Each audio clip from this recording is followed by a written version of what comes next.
Bonjour à tous et bienvenue sur la chaîne de votre liberté. Je suis ravi de vous retrouver pour l'interview du dimanche. Et ce dimanche, je suis ravi de recevoir Sylvain de la chaîne No Longer Slave. Voilà, tout est dans le nom. Vous allez voir, on va aborder des sujets un peu différents d'habitude. Mais bien sûr, on va parler forcément d'investissement, mais on va parler aussi de l'Argentine. On va parler de un côté un peu plus libéral aussi. Il va nous dire voilà, quelle est un peu sa mouvance. Donc, on va en parler de ça.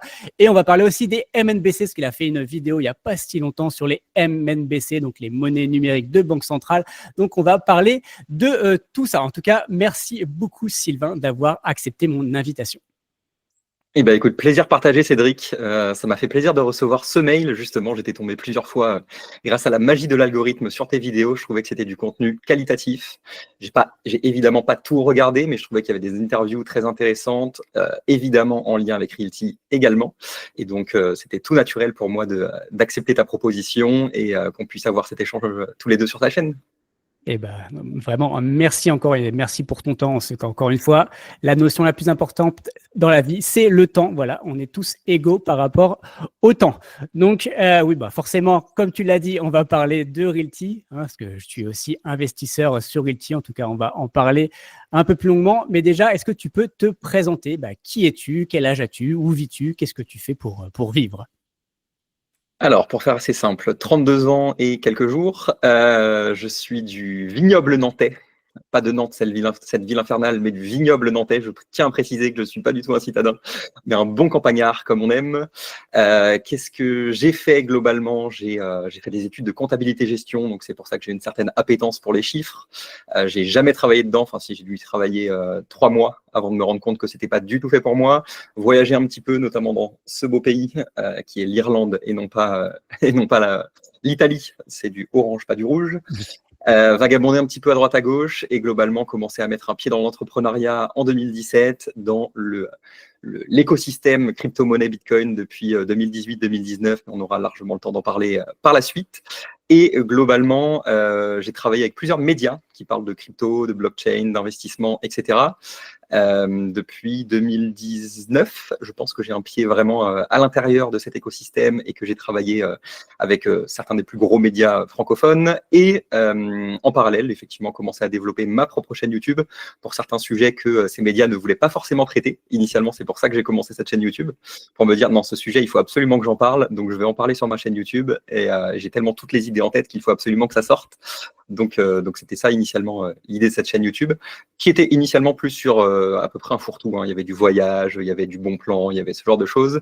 Et aujourd'hui, qui vont effectivement beaucoup plus se porter sur de l'investissement, sur de l'ouverture d'esprit vis-à-vis du libéralisme, sur plein de choses qui vont tourner autour de ça. Je me ferme à aucun sujet tant que ça reste à peu près dans ces sujets, souvent en rebondissant un petit peu sur une actualité et en faisant du plus global par la suite. Ok, très clair. On va du coup parler de tous ces sujets-là. Déjà, en général, j'aime bien commencer aussi, savoir quel est l'objectif de la personne dans ta vie.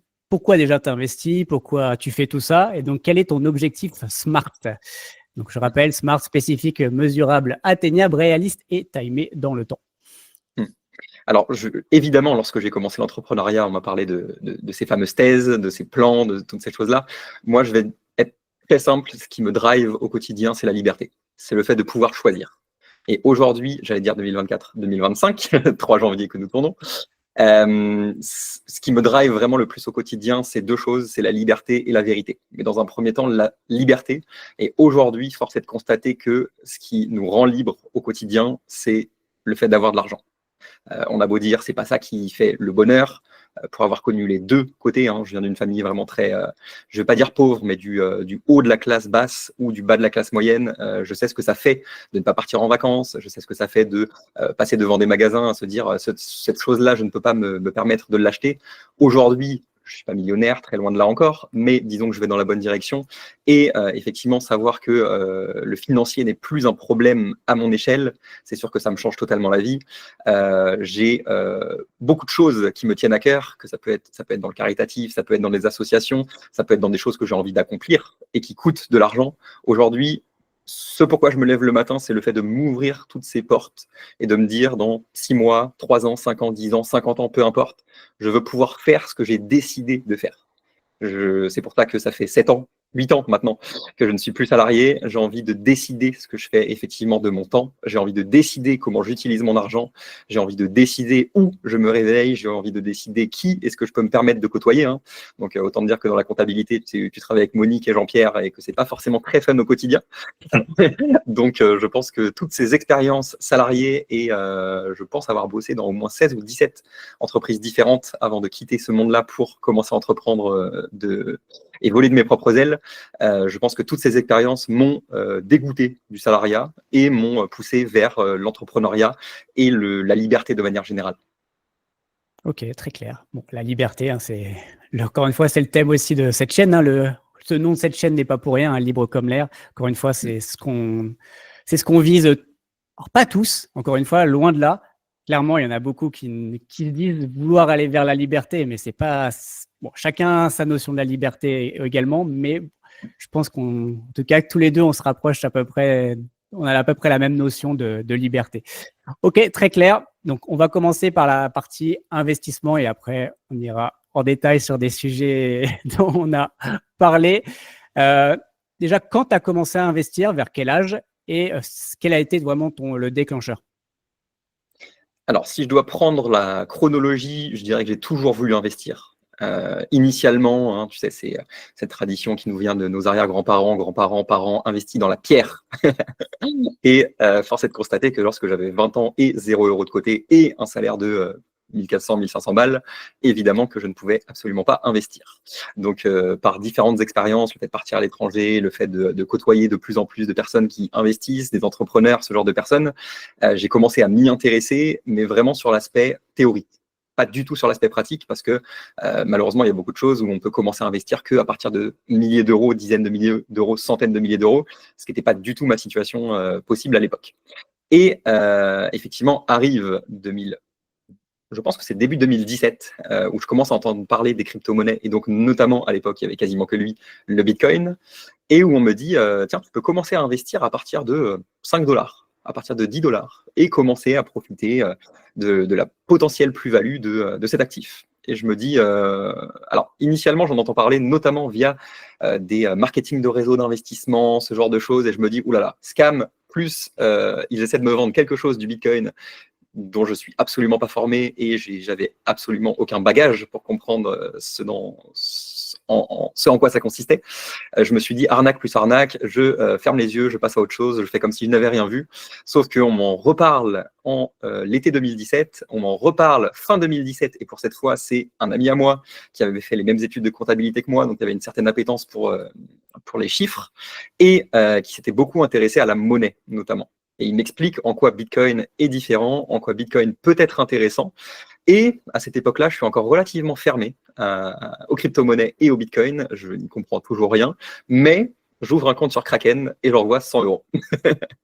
À cette époque-là, il faudrait que j'arrive à remonter. Malheureusement, j'ai fermé tous mes comptes sur les exchanges il y a 1 an et demi. Donc, j'aurais plus l'historique de quand exactement, mais il me semble que Bitcoin devait être aux alentours de 4500 ou 5000 $. Donc plutôt la fin d'année 2017. Mais vraiment, j'investis comme j'aurais mis 100 € sur le rouge ou le noir au casino, à la roulette. Ça aurait été vraiment exactement la même thèse d'investissement. L'investissement, c'était « j'y crois pas ». Comment ? Je pense qu'on a tous commencé comme ça en crypto au début. Hein. On a tous mis, tiens, bon, ça a l'air sympa, j'ai vu de la lumière, hop, je mets un petit peu et je vois après, quoi. Et après, on a creusé. Je pense en général, on a tous un peu parti comme ça.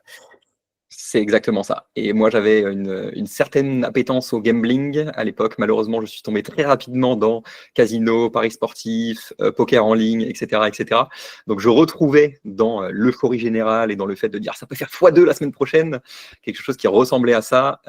Dieu merci, aujourd'hui, j'en suis sorti. Je pense que ça a été vraiment une des seules addictions que j'ai pu avoir par le passé. Aujourd'hui, c'est plus du tout ça qui me fait investir, en tout cas dans mes tests d'investissement ou dans l'utilisation de mon mon argent au quotidien. Donc en fait, j'entends parler de ça. La première fois que j'investis, je pense qu'on doit être octobre ou novembre. Il faudra vérifier par rapport au chart du Bitcoin. De toute façon, c'est simple, sur la période, il faisait que de monter en 2017-2018. Donc il y a un moment où il doit être à 4500, 5000. C'est à cette période-là. Et en fait, forcément, la bulle éclate en janvier 2018. Tout le monde recommence à dire c'était un scam, c'était de la merde, ça retourne à zéro. Notre très cher ancien ministre des Finances nous dit que les investisseurs ont perdu 3 fois leur mise en ayant acheté à 20 000 lorsque le Bitcoin est redescendu à 7 000. Et des gens très intelligents, quand même. Voilà. Et ça ne l'empêchera pas d'aller faire des conférences en Suisse l'année prochaine à Lausanne. Et bien payé. Et très bien payé grassement. Mais bon, ce ne sera plus avec nos impôts, donc tant mieux, qu'ils fassent ce qu'ils veulent. Un bon début. Voilà. Et donc, 2018 passe, 2019 passe, je suis vraiment à fond dans mes business, donc je suis vraiment beaucoup plus dans le fait de travailler, de faire entrer des actifs plutôt que d'en mettre mon argent dans des passifs. Clairement, j'avais 0 argent de côté, donc de toute façon, j'aurais pu investir 500 balles ou 1000 balles, mais tout au plus. Et j'étais à l'époque avec une femme très dépensive, dépensière, je sais pas, dépensière, c'est ça le bon mot. Donc, je mettais clairement 0 argent de côté, mais mes business commençaient à me rapporter du cash. Donc, c'était intéressant. Et pour moi, l'année fin 2019, début 2020, donc tout juste avant la période où nous étions enfermés à la maison, mes business commencent à vraiment décoller. Et là, je commence à pouvoir mettre vraiment quelques milliers d'euros de côté tous les mois et de me dire, cet argent, j'ai bien compris ce qu'était l'inflation, j'ai bien compris que j'allais me faire bouffer, que ce soit 2%, 4%, 5%, 10% annuel, peu importe, cet argent allait aller à zéro. Donc, il fallait absolument que je trouve des moyens de placer cet argent, notamment dans un premier temps pour suivre l'inflation et en plus pour générer des plus-values intéressantes au-dessus de l'inflation. Et donc, c'est à ce moment-là où je retombe dans les crypto-monnaies, non pas par le Bitcoin, parce que je ne m'étais toujours pas intéressé à ce qu'était le Bitcoin à cette période-là, mais je tombe à ce moment-là, donc c'est en septembre 2019, sur une vidéo d'un très cher Asher, peut-être que ça vous parle. Je pense que ça parlera à la majorité de l'audimat. Et voilà, et je vois passer Asher qui a découpé sa tête sur le corps de Cristiano Ronaldo avec la tenue de la Juventus. Et je me dis, oula, qu'est-ce que c'est ce projet? Et en fait, c'était tout simplement le projet Chiliz Socios. Je ne sais pas si tu en as entendu parler, mais c'était un projet. CHZ, ouais. Comment? CHZ, le token. CHZ. Ouais. Exactement. Et donc, arrive cette vidéo sur mon feed YouTube. Je clique dessus, petite vidéo de 30 minutes où il explique des parallèles que peuvent permettre la blockchain dans le monde réel. Moi, j'ai toujours été grand fan de foot, du FC Nantes, évidemment. Et en fait, au fur et à mesure de la vidéo, quand il explique, je comprends à quel moment la blockchain peut être intéressante pour avoir des jetons de club qui te donnent du pouvoir de vote sur des décisions qu'on va appeler cosmétiques. On ne va pas choisir est-ce qu'on achète Neymar ou Cristiano Ronaldo l'année prochaine, mais quel hymne du club on mettra à l'entrée des joueurs l'année prochaine. Quel sera le slogan qu'on va avoir sur le brassard du capitaine. Qui sera en live YouTube, en Q&A dimanche prochain sur la chaîne YouTube. Et je me dis, mais attends, mais c'est génial. Si moi, je peux choisir que ce soit mon joueur préféré plutôt qu'un autre, si je peux choisir qui sera sur le brassard, quel slogan sera sur le brassard du capitaine, est-ce que je peux, grâce à la détention de ces tokens, avoir des places offertes en giveaway pour le match de la semaine prochaine contre le PSG ou Marseille ou peu importe.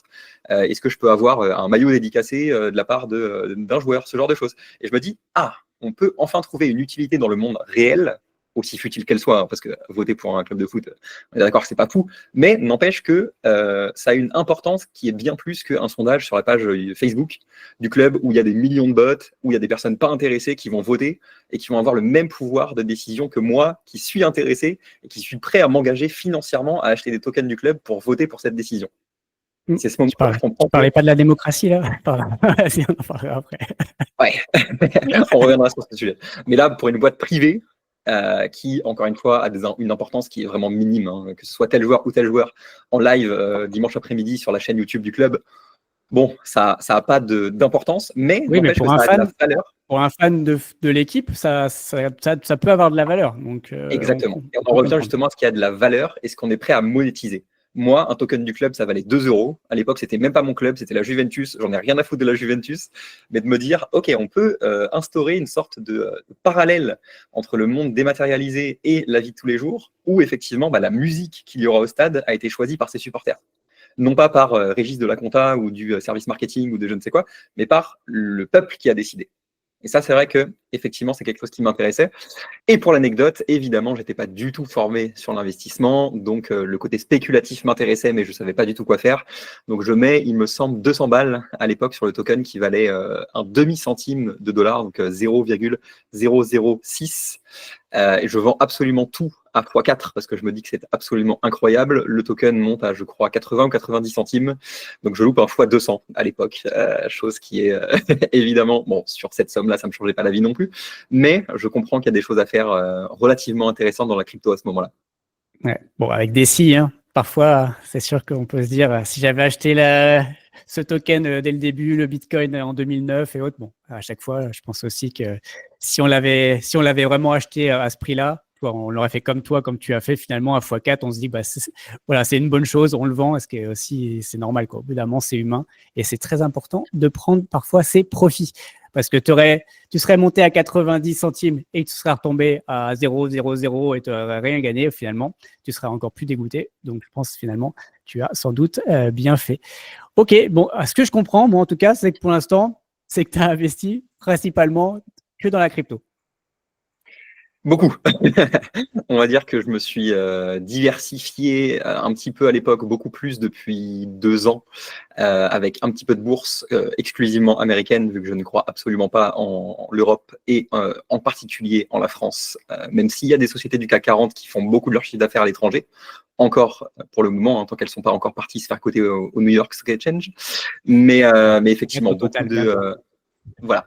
Donc SP500, effectivement, pour une partie vraiment stable, Realty, qui va être le sujet prochain, j'imagine, et après me diversifier un petit peu dans l'or, toujours dématérialisé, dans diverses choses physiques, qui peuvent être des bonnes bouteilles de vin, qui peuvent être de la carte de collection Pokémon gradée, qui peut être ce genre de choses que je ne conserve pas du tout pour le long terme, mais où j'ai la chance d'être entouré de personnes qui sont spécialistes de ces domaines-là. Donc j'ai cet accès simplifié où je peux leur dire, dis-moi s'il y a des choses intéressantes à faire dans ce domaine, combien de milliers d'euros il faut que je mette dedans, comment je conserve cette chose-là, à quel moment il sera intéressant de le vendre, parce que je n'ai pas non plus le temps nécessaire pour m'intéresser à tous ces domaines-là. Mais encore une fois, c'est pour quelques petits pourcentages de mon portefeuille, donc ce n'est pas non plus si risqué que ça.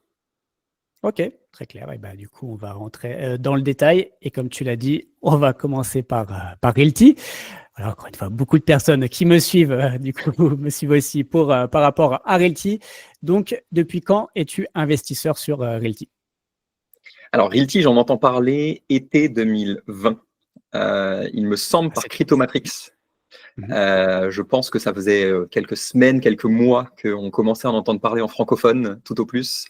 Et encore une fois, pour faire ce parallèle avec Chiliz juste avant, je me dis, OK, la blockchain peut avoir une utilité dans la vie réelle, dans le monde financier, dans le monde de l'immobilier.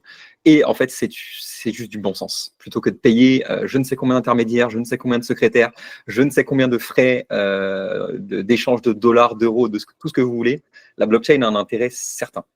Il y a beaucoup de personnes qui voient la blockchain uniquement pour de la décentralisation, pour ce genre de choses. Moi, absolument pas. C'est pour ça que, certes, j'ai ce côté bitcoiner, mais je vois aussi, je fais vraiment cette distinction toujours entre Bitcoin, comme le dit Alexandre Stashchenko, qui est politique, et les autres cryptos, j'inclus les terres dedans, qui sont financières. Donc moi, je vois effectivement à ce moment-là où j'entends parler de Realty, j'avais déjà forcément commencé à creuser la tokenisation, notamment grâce à Chiliz, mais je m'étais dit, attends, mais si on commence à tokeniser l'or, ça le rend encore plus liquide. Si on commence à tokeniser des actions d'entreprise, ça les rend encore plus liquides. On n'est plus obligé de les trader aux heures d'ouverture américaines, chose relativement chiante pour nous Européens et tout ce qui s'ensuit. Et l'immobilier, c'est exclusivement du bon sens. Quand on voit aujourd'hui comment fonctionnent certaines SCPI qui fonctionnent de la même manière qu'il y a 50 ans, 70 ans, peut-être 100 ans si l'informatique avait existé, c'était du bon sens qu'une révolution allait arriver dans ce domaine-là. Et quand j'entends parler de Realty, première chose que je fais, je me renseigne sur qui sont ses fondateurs. Parce que si le concept est excellentissime, si les fondateurs ne sont pas légitimes, ça n'a aucun sens. Et en fait, plus je les entends parler, je fouille absolument tout ce qui existe sur Internet sur eux. Toutes les interviews en français, en anglais. J'ai vécu 2 ans en Irlande, donc l'anglais, je maîtrise parfaitement. Même si je le perds un petit peu, mais à l'époque, je le maîtrisais encore parfaitement. Et je me dis, OK, ces personnes-là me semblent des personnes de bonne foi. Mais je continue encore pendant des semaines, des mois à réfléchir. J'avais quasiment plus aucun cash de côté. J'étais déjà bien investi à peu près partout. Et là, j'ai du nouveau cash qui arrive en octobre 2020. Donc, mon premier investissement, je l'ai noté, c'est le 19 octobre 2020. Donc, ça fait déjà un peu plus de 4 ans que j'ai investi les premières pierres sur Realty, qui étaient $150 sur 2 biens différents. Je n'ai pas noté les noms, mais peu importe. Je crois que c'était dans les 50e ou 60e première maison de Realty, si je ne dis pas de bêtises, peut-être même avant. C'était déjà encore sur Ethereum, du coup. Exactement, on était sur Ethereum, on payait 15 centimes pour faire, pour faire les frais à chaque fois qu'on les récupérait ou que tu pouvais les envoyer d'une adresse à une autre. Donc effectivement, j'ai encore une centaine de jetons qui sont bloqués sur Ethereum. Bon, arrivera forcément le jour où on aura un bridge et des frais très peu élevés qui feront qu'on Il y a le bridge, hein. Il existe le bridge. Hein. Ouais, mais j'ai pas envie de payer les frais aujourd'hui, surtout aujourd'hui. Non, oui, surtout ça sert. On est d'accord. Ouais. Ok, donc tu es quand même un des premiers. En tout cas, plus de 4 ans, ouais, c'est que tu commences à avoir quand même une certaine ancienneté, en tout cas, sur la plateforme. Donc, nickel. Tu as un an de plus que moi, à peu près. Ouais, bah c'est ça. En fait, tellement j'avais ce parallèle entre comment est-ce que les gens ne peuvent pas se rendre compte à quel point ce projet est incroyable et à la fois c'est encore tout jeune, tout récent, ça peut être un scam. Donc j'investis 50 balles, 100 balles et je vois si ça fonctionne réellement. C'est pour ça qu'en fait je m'y intéresse en probablement juillet-août. Je commence à investir en octobre, donc j'ai été vraiment probablement le plus long d'entre tous. Hein. Je pense que la majorité des gens qui nous écoutent ont dû investir dans un délai beaucoup plus court que moi pour tester. Ouais, j'ai fait exactement le même chemin que toi. Je crois que j'ai dû connaître en mai et j'ai dû commencer en septembre, tu vois, ou septembre-octobre. Donc, tu vois, j'ai mis pareil. Il faut être prudent dans la vie. Il faut se renseigner, il faut chercher. Tu as raison. Donc, en tout cas, si notre audimat a peur de ça, entre guillemets, si vous en avez entendu parler pour la première fois, effectivement, faites toutes vos recherches, comme on dit dans la crypto, do your own research. Et en fait, il n'y avait absolument rien en francophone. Donc, je me suis dit, quelle serait la vidéo de présentation que j'aimerais avoir, moi, si je souhaitais m'intéresser à ce projet. Et donc, en fait, vu qu'elle n'existait pas, je l'ai faite. C'est aussi simple que ça. En fait, je commençais à en parler vraiment à tout le monde autour de moi. Et à chaque fois, il me disait, tiens, rappelle-moi comment ça fonctionne ça. Tiens, rappelle-moi sur quelle blockchain. Tiens, rappelle-moi comment on crée un portefeuille. Tiens, rappelle-moi ci, rappelle-moi ça. Et je me suis dit, mais en fait, ce que je vais faire, c'est simple, c'est que je vais en faire une playlist sur ma chaîne. Et en fait, les vidéos ont cartonné pour la simple et bonne raison qu'il n'y avait personne d'autre qui était sur ce secteur. Donc, j'en ai fait une de présentation qui a très bien fonctionné. J'en ai fait une de bilan après un an qui a explosé, qui doit être à 13 000 ou 14 000 vues, quelque chose comme ça aujourd'hui, parce que en fait, les gens étaient en recherche d'informations sur ce projet. Et dans toutes les vidéos, en fait, moi, je donne le début des informations. Je leur donne les ressources à aller chercher parce qu'il n'y a pas que moi qui va aller me taper des 17 pages de PDF en anglais. Donc, je donne les ressources à chacun et ensuite, chacun fait ses propres recherches. Et c'est ça que je trouvais intéressant dans ce projet, quoi.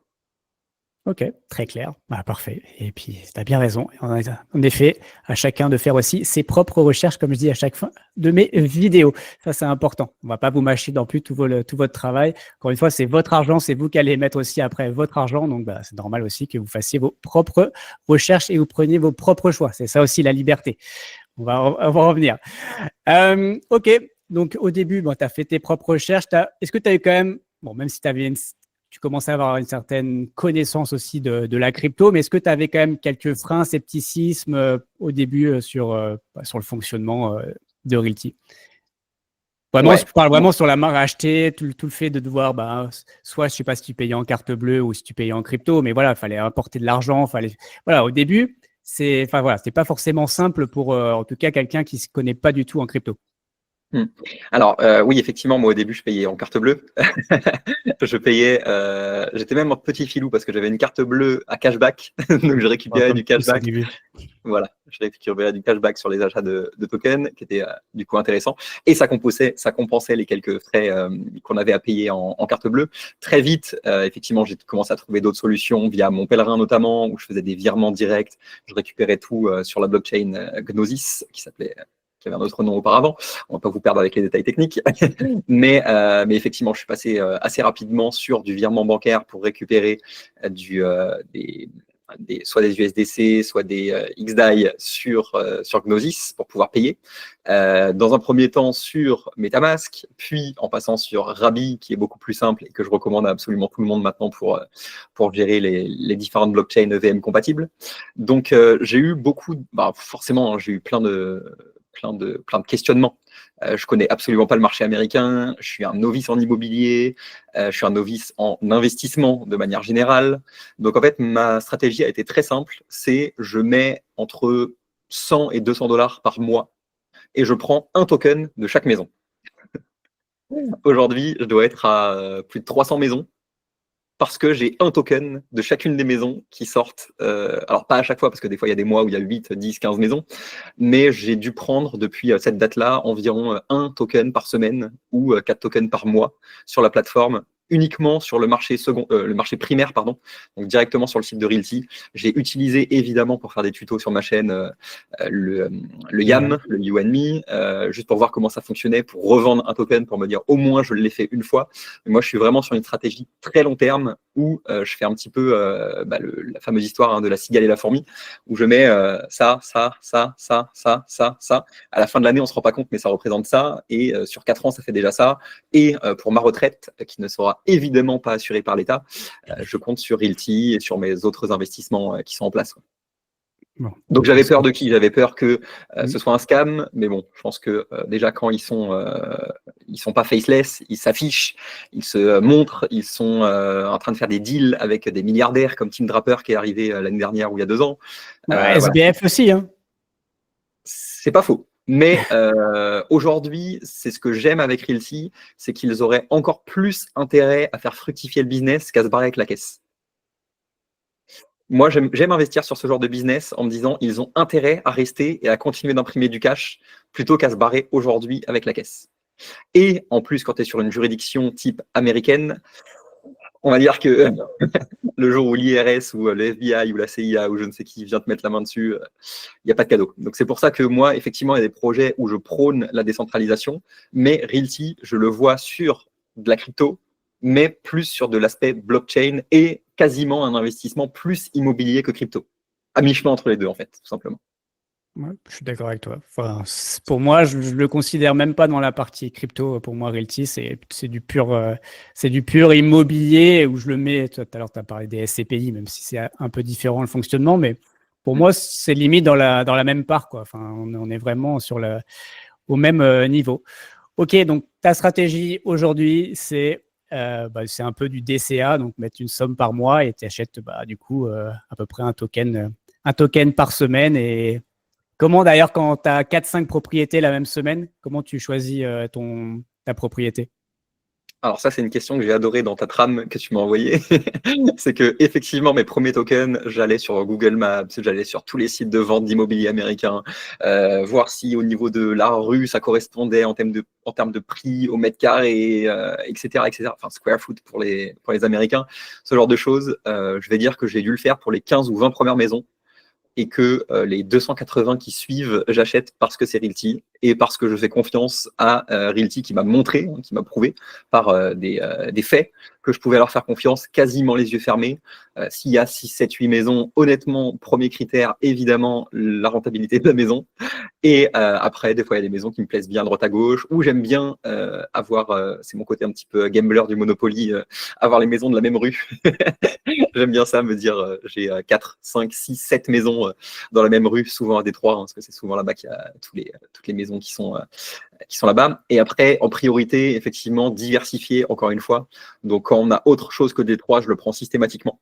Même s'il y a du rendement à 7%, 8% au lieu de 10 ou 12, je prends automatiquement celui qui est à 7 si c'est dans la partie de diversification. De la Colombie, j'en prendrai. Alors, de l'Europe, j'en prendrai pas. C'est pour ça que je suis pas du tout un fervent admirateur de la stratégie de venir s'exposer à l'Europe et à l'euro de manière générale, parce que je ne crois pas du tout à l'avenir de l'Europe et encore moins à l'avenir de l'euro. Donc tout ce qui se fera dans des pays qui me semblent intéressants et des zones qui diversifient mon patrimoine sur d'autres régions du monde, je le ferai avec grand plaisir. Après, en Europe, il y a pas que l'Union européenne et l'euro, hein, donc ça peut... Tu peux aller au UK, tu peux aller en Suisse, ou après, il y a certains pays Est ou Nord qui peuvent malgré tout être corrects. Mais j'avoue, dans une moindre mesure que d'autres pays. À mon avis, comme tu l'as dit, je pense que l'avenir n'est clairement pas là. Ouais. Ça représente quoi aujourd'hui comme part dans ton portefeuille d'investisseur? Alors, j'ai fait le calcul hier pour être à jour. Je pensais être descendu de 15%, qui est le max que je me suis fixé sur mon patrimoine pour Realty, qui était le cas en mai, juste avant que je parte en Argentine, mais ça, on en parlera un peu plus tard, où j'ai voulu vraiment faire j'ai vendu quasiment toutes mes altes à ce moment-là pour partir sur Bitcoin. J'ai fait vraiment un gros reset de tout ça. Je devais être aux alentours de 12-13% à ce moment-là, donc c'est vraiment, entre guillemets, pas loin du top que je m'étais fixé de mon portefeuille. Et en refaisant mon calcul hier, Bull Run étant passé par là, je pense que je dois être entre 6 et 7% aujourd'hui de mon portefeuille qui est sur Realty. Donc c'est un risque que je suis largement prêt à prendre. Loin de moi l'idée de vouloir dire que Realty, c'est pas risqué. Il y a des risques technologiques, judiciaires, juridiques, technologiques. Avec tous les smart contracts maintenant, moi j'ai quasiment la moitié, si ce n'est les 2 tiers, qui sont sur le RMM. Qu'est-ce qui se passe si on se les fait hacker dessus? Combien de temps ça va prendre avec les régulations américaines pour récupérer les tokens, les burn, les renvoyer? Qu'est-ce qui se passe pour les loyers en attente? Qu'est-ce qui se passe pour tout ça? Évidemment qu'il y a 1 milliard de risques, mais c'est pour ça que je dis que moi, sur 15% de mon patrimoine, je suis prêt à prendre le risque sur Realty. Ok, bon, ça me paraît assez raisonnable. En général, c'est ce que je dis. C'est 10-15%. Je trouve que c'est max sur une plateforme ou sur. Enfin, je trouve que c'est en effet le bon pourcentage. Et ça me fait quand même poser certaines questions. Alors, j'ai interviewé quand même déjà pas mal de personnes, notamment sur Realty, où certaines personnes ne sont pas full Realty, mais c'est presque plus de 50%. Et voilà, moi, ça me fait poser des questions. On a beau aimer le travail, encore une fois, le projet est quand même assez fou. Et c'est clair qu'il n'y a pas beaucoup de concurrence aujourd'hui, on va en parler après. Mais malgré tout, c'est un risque à prendre. Enfin, je trouve que c'est vraiment un très, très, très gros risque à prendre de mettre tout sur une même plateforme. Comme tu l'as dit, il peut y avoir, même si on ne les voit pas aujourd'hui, les risques, mais il peut y avoir 10 000 risques qu'on n'a pas encore vus. Encore une fois, les Black Swan ou trucs comme ça, enfin, on ne s'y attend pas et ça peut arriver. Donc, voilà, je trouve que c'est assez dangereux quand même de mettre trop sur une même plateforme. Donc, en effet, s'il vous plaît, diversifiez-vous. Même si c'est un peu plus, c'est peut-être pas aussi dynamique, j'en sais rien. Bon, il y a quand même des trucs même plus dynamiques que Realty, il y en a. Mais voilà, clairement, mettez un peu de bourse, il y a plein d'autres choses à faire que de mettre, c'est un peu de 50% de son patrimoine sur Realty. Ok. Donc, même sur mes 15%, tout est diversifié en fait, que ce soit géographiquement aux États-Unis, que ce soit, tu parlais des blockchains, j'ai encore 20 ou 30% des jetons qui sont sur Ethereum. Ouais. S'il se passe quelque chose sur Gnosis, je ne suis pas impacté sur Ethereum. Je ne mets pas forcément tous mes jetons automatiquement sur le RMM. Le jour où j'aurai besoin d'emprunter plus de cash, je déposerai mes jetons sur le RMM et j'augmenterai mon health factor pour pouvoir emprunter plus.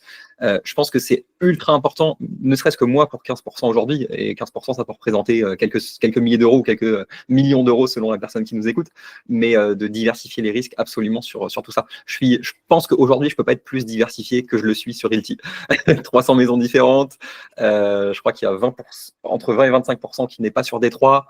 Il y a de la grosse maison multifamiliale, il y a du petit appartement, il y a de la location courte durée avec la Floride.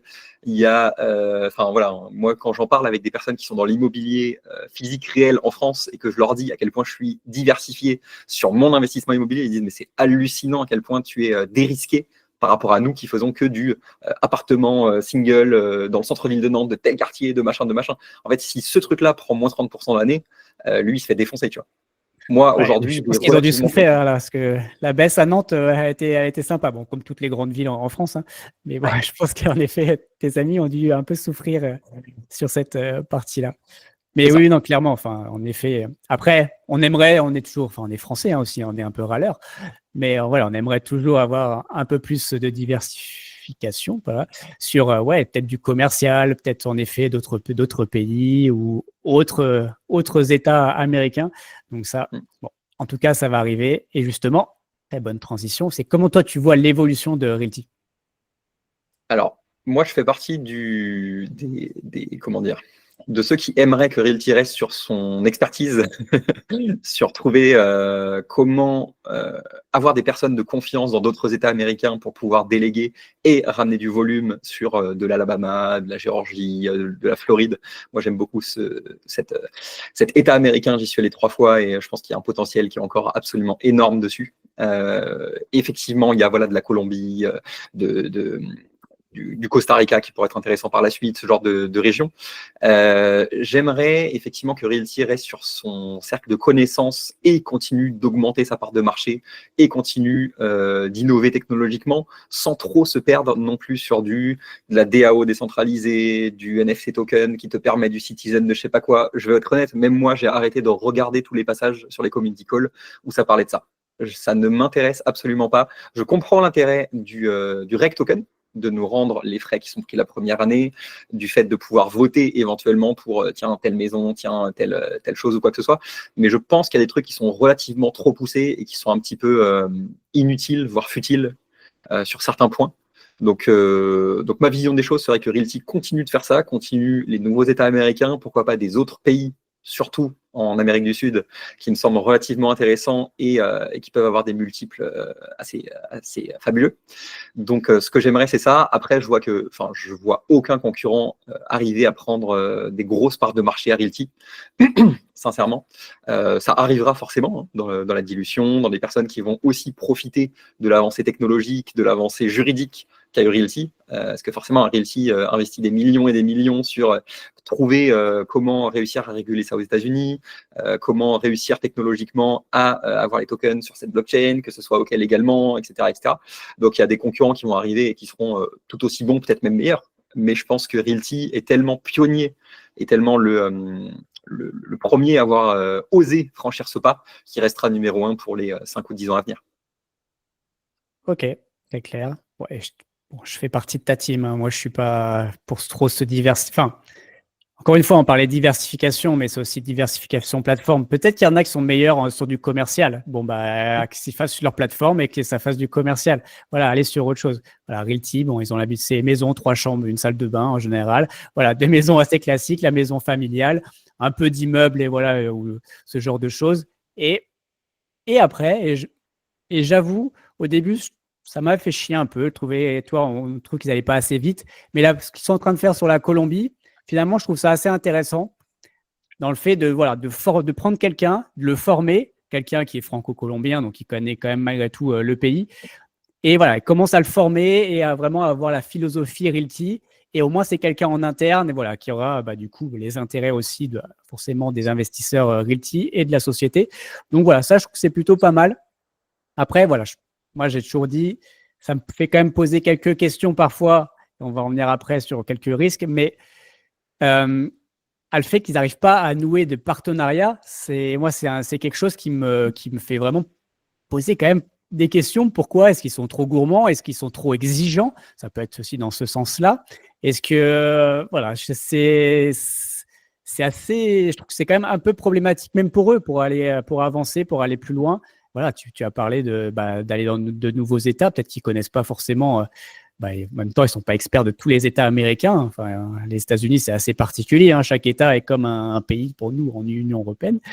Mais donc voilà, en effet, tu parles d'aller en Alabama ou même là, ils sont arrivés au Texas. Mais finalement, est-ce qu'ils ont l'air experts du Texas? Je sais pas forcément.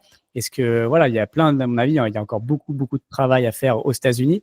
Et ils n'arrivent pas à vraiment trouver des gens, même sur place, qui sont experts et qui veulent travailler avec Realty. Moi, ça me fait poser quand même pas mal de questions. En fait, c'est l'avantage et l'inconvénient. C'est qu'aujourd'hui, moi, concrètement, quand j'investis sur Realty, j'investis sur l'expérience de 2 hommes qui ont 40 ans chacun d'expertise en immobilier et quasiment une quinzaine dans la blockchain. Donc, en fait, je suis content que Realty existe pour pouvoir investir sur l'expérience, l'intelligence, le savoir-faire de ces hommes-là. L'inconvénient, c'est que c'est très peu duplicable, très peu démultipliable, et qu'avant de trouver un expert qui soit formé à leur côté pendant 3, 5 ans, 10 ans, 7 ans, peu importe, ça va prendre du temps. Et ma crainte, si on peut appeler ça comme ça, pourquoi est-ce qu'aujourd'hui je ne me mettrai pas plus de 15%, c'est qu'arrivera le moment où ces 2 hommes qui ont déjà largement make it et qui pourraient arrêter de travailler aujourd'hui se diront, bon, l'avion tous les 3 jours pour aller de l'autre côté des États-Unis, signer des paperasses avec des notaires, des machins. J'ai peut-être assez donné. Maintenant, j'ai ma famille, ma petite maison en Floride et la vie devant moi. J'ai aussi envie de profiter de la vie. Et félicitations à eux et bravo pour leur parcours et ce sera largement mérité. Mais effectivement, réussir à trouver des personnes qui iront dans cette lignée et qui s'investiront autant que eux à ce moment-là, c'est un gros risque.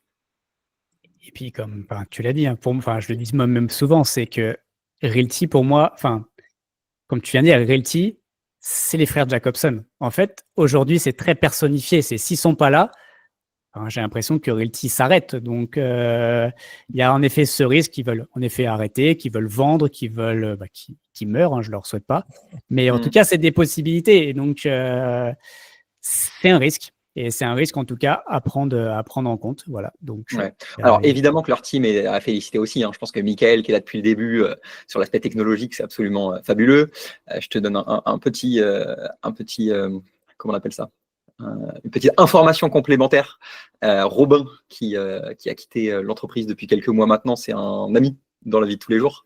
Et c'est moi qui lui ai parlé la première fois de Realty. Donc, je ne l'ai pas introduit aux frères Jacobson, mais c'est moi qui lui ai parlé de la plateforme en lui disant « Tiens, regarde, toi qui es commissaire aux comptes, c'est quelque chose qui pourrait t'intéresser pour investir et pourquoi pas t'intéresser pour lancer un business ou quoi que ce soit. » Et par la suite, Robin, qui est un cerveau monstrueux, a fait des PDF de 50 pages pour expliquer pourquoi la tokenisation était fabuleuse, etc.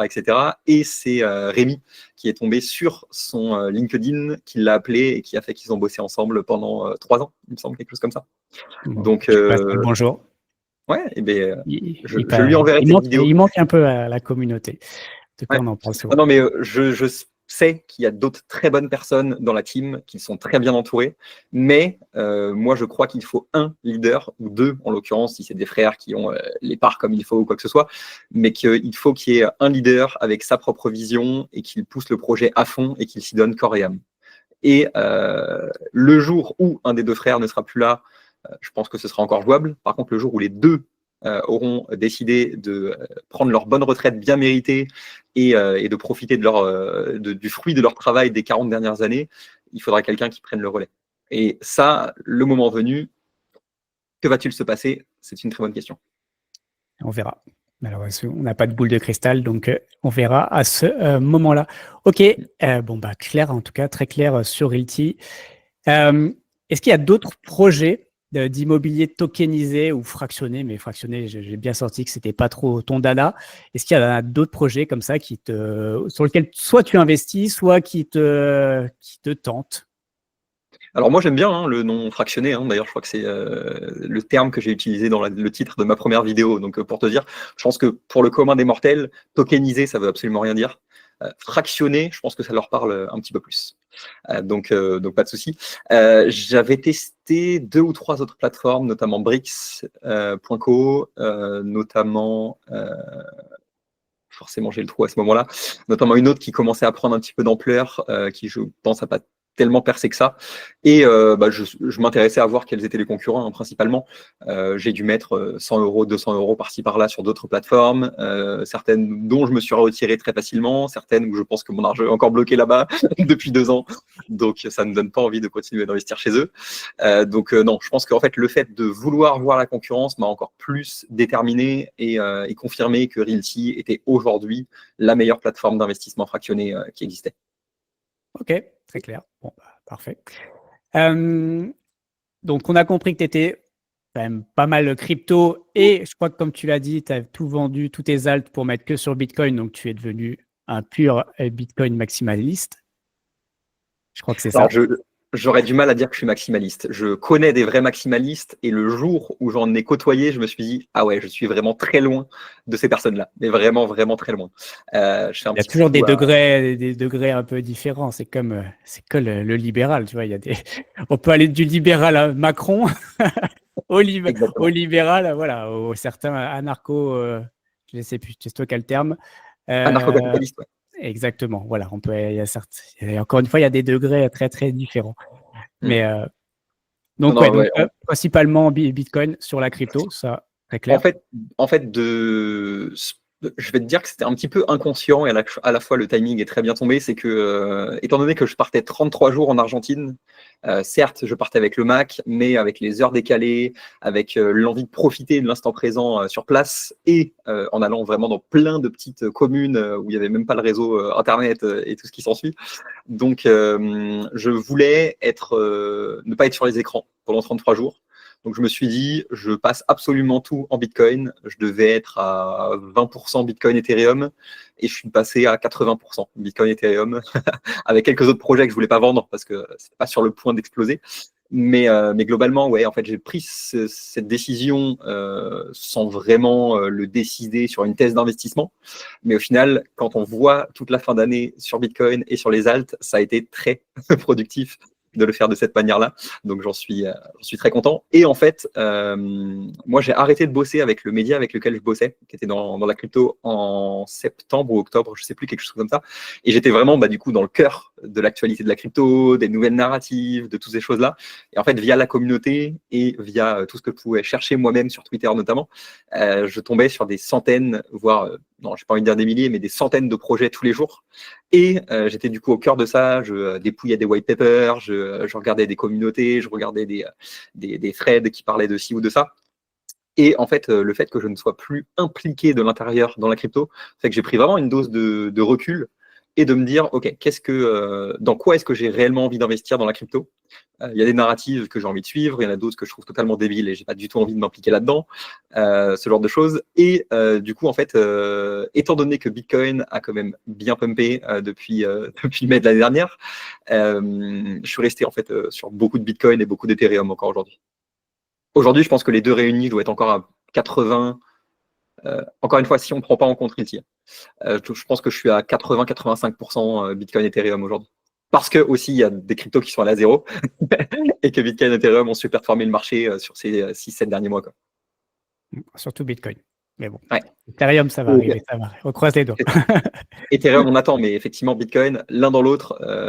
Mais à la fois, c'était pas voulu, mais ma thèse d'investissement était aussi de mettre tous mes alts en Bitcoin et par une USDT ou en USDC ou je ne sais quoi. Donc l'un dans l'autre, je ne l'ai pas fait non plus sans le vouloir, on va dire. Très bien.